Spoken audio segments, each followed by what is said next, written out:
semuanya. Hari ini, kami punya kisah mengharukan.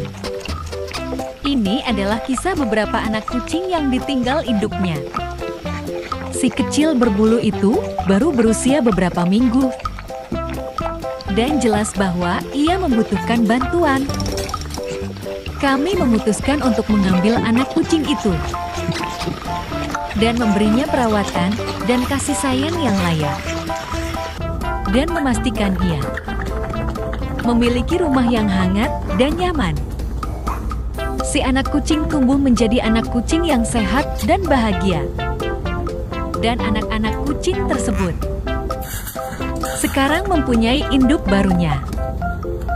Karena keseringan ketemu dan menjalin ikatan yang tak terpisahkan. Meskipun bukan induknya sendiri. Kisah ini adalah pengingat yang indah tentang kekuatan cinta dan kasih sayang. Ketika kita bersatu untuk membantu mereka yang membutuhkan, hal-hal menakjubkan dapat terjadi.